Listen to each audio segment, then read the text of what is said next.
All right, welcome to dividing by irrational and imaginary numbers. Now, what is a rational number? Well, a rational number is anything that can be written as a fraction. And I really want you to write this down. Okay? A rational is any number that can be written as a fraction. 1, 2, 3, 4, 5, any whole number can be written as a fraction by putting it over 1, or 3/4, 1/2, 2/3, 5/8. All of those are examples of rational numbers. Now, what about irrational numbers? Well, they cannot be written as a fraction. And what would be an example of that? Well, an example of that would be something like 5.8679328417692 ...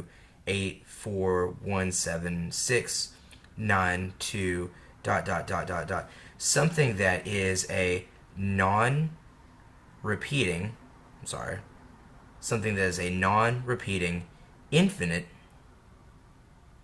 decimal. And so what's a great example of that? Well, a great example of that would be pi. We know it's 3.14, but it really doesn't stop there. I don't know the exact digits, but it could be something like 3.147591234 8. It just goes on and on forever. Another example of this would be like the square root of 2. I believe it's something like 1.41, and then I don't know the rest of these digits, but it could be like 3, 8, 2, 6, 1, 5, and it goes on and on and on forever. So these things cannot be expressed as a fraction, which means that when we work with them, they can really only truly be written as approximations.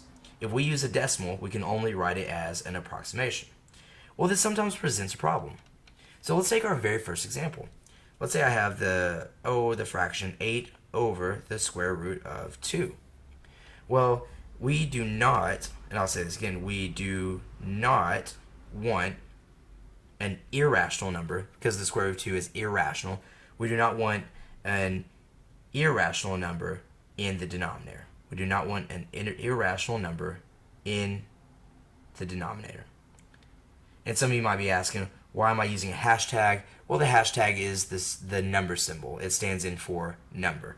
Okay, so what do we want to do? Well, check this out. This is called rationalizing the denominator. So if I have the square root of 2 in the denominator, I'm going to multiply by the square root of 2. I'll do it on the bottom, and I'll do it on the top. Okay, and what in the world are we going to get? Well, we're going to get 8 square roots of 2 over, and guys, this is so powerful.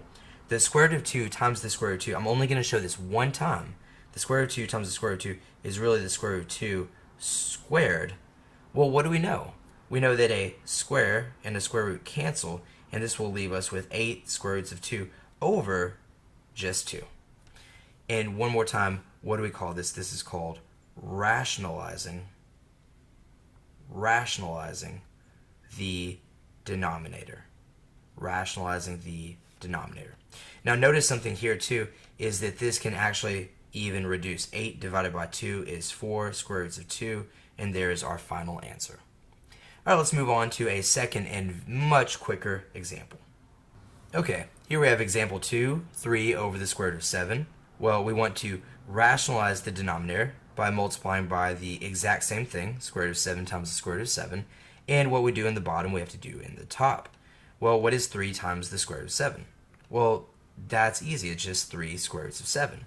But what about the square root of 7 times the square root of 7? Well, it's just 7. And we also notice here that 3 and 7 cannot reduce, so that's simply our answer. Let's go ahead and do another rapid fire example. Let's say I had 4 over the square root of 5 times, well, when I rationalize this, it'll be the square root of 5 over the square root of 5. And what will this give us? Well, 4 and 5 squared together, so we have 4 square roots of 5 over, and the square root of 5 times the square root of 5 is 5. And notice we are now writing this as a fraction, and it's fine. We have rationalized the denominator. Now, what about imaginary numbers? Where do imaginary numbers come into all this? So remember this, an imaginary number is I, and I is equal to the square root of negative 1. So if I have this for example 4, if I have 5 over I, well, notice that not only is it imaginary, but it's also irrational. Since I is equal to the square root of negative 1, we know it is irrational. So what do we do here? Well, when we rationalize the denominator here, we simply just multiply by I over I, which is incredibly easy. 5 times I is 5I, and I times I is I squared. Well, remember this, I squared is equal to the square root of negative 1 squared, and once those cancel, it's equal to negative 1. So this is really like saying 5I over negative 1, which is really equal to negative 5I. Perfect. And we've gotten rid of that irrational number in the denominator, which is what we are seeking to do here in all of these. All right, let's go ahead and try one more of these. I lied. Let's try 2 more. So we have negative 8 over I, and we want to rationalize this just by multiplying the top and bottom by I. Negative 8 times I is, of course, negative 8I. I times I on the bottom is I squared. And remember, what's our rule? When we have an I squared, we just cross it out and make it a negative 1. Well, negative 8 over negative 1 becomes positive 8I. All right, one more. Let's do this example 6. Notice there's a 3I on the bottom. You don't have to multiply by 3I. Here we can simply just multiply by I and multiply by I. We get 17I over 3I squared. Now remember, that cancels and changes the sign of anything in front of it. And so we get this, negative 17I over 3. All right, I hope this helps, and I'll catch you guys in our next video.